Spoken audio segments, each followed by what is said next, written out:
US President Joe Biden's apparent call for Vladimir Putin's exit has prompted his administration to rush for course correction, while in Europe last week, Biden had said that the Russian president cannot remain in power. The US president has now clarified that the US does not have a policy of regime change in Russia. The remark came as Biden wound up a forceful speech capping his European visit. The trip aimed at presenting a determined front against Russia's invasion. At the close of 3 days of marathon diplomacy, Biden's comments in Poland also included calling Putin a butcher.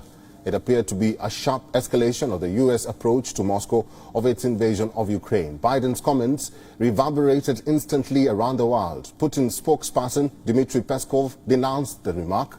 He emphasized that it's not up to the president of the U.S. and not up to the Americans to decide who will remain in power in Russia.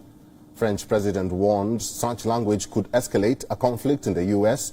and its NATO allies have sought to contain at all costs. The White House has sprung into action.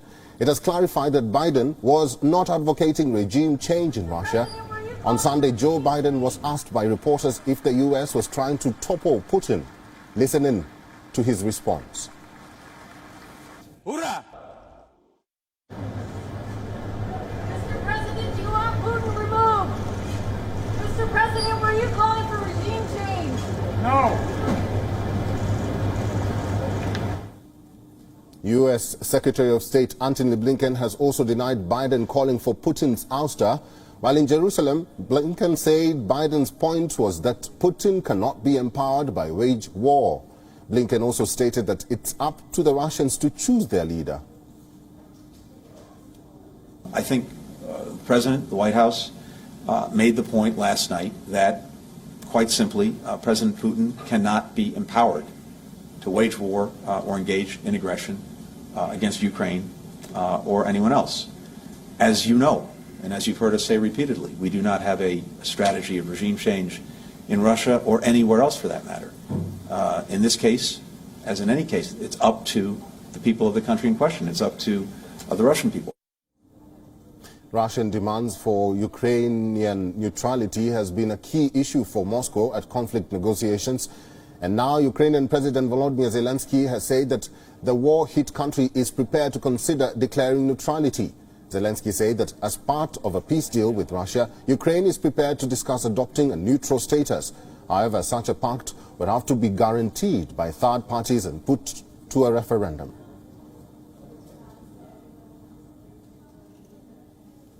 Гарантии безопасности и нейтралитет, безъядерный статус нашего государства, мы готовы на него идти. Это самый главный пункт.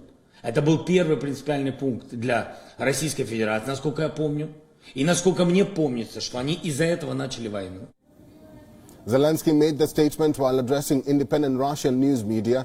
He further added that Ukraine is ready to go for security guarantees, neutrality, as well as a non-nuclear status. However, he demanded that in order to find an agreement to end the conflict, Russian President Vladimir Putin would have to meet him face to face.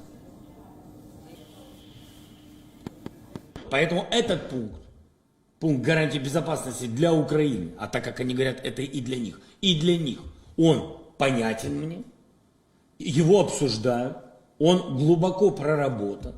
Но меня там интересует, чтобы это не были, знаете, как еще одна бумажка а-ля Будапештский меморандум и так далее. Поэтому нас интересует, чтобы эта бумага превратилась в серьезный договор.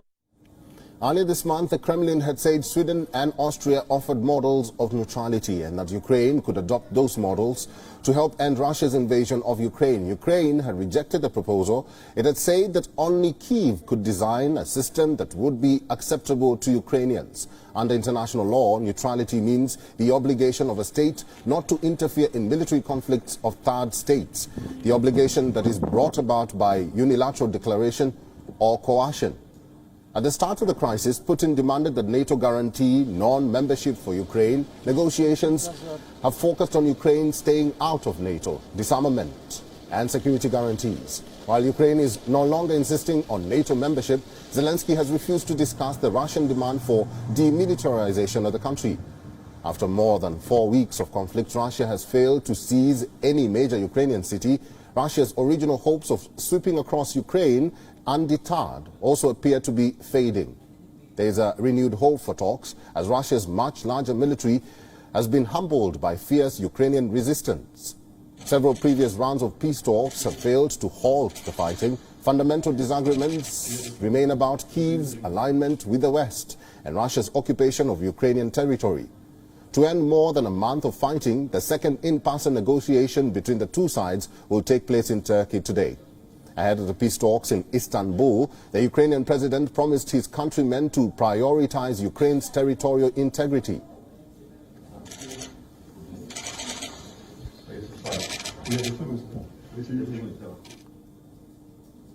Wasnt is now available in your country. Download the app now and get all the news on the move.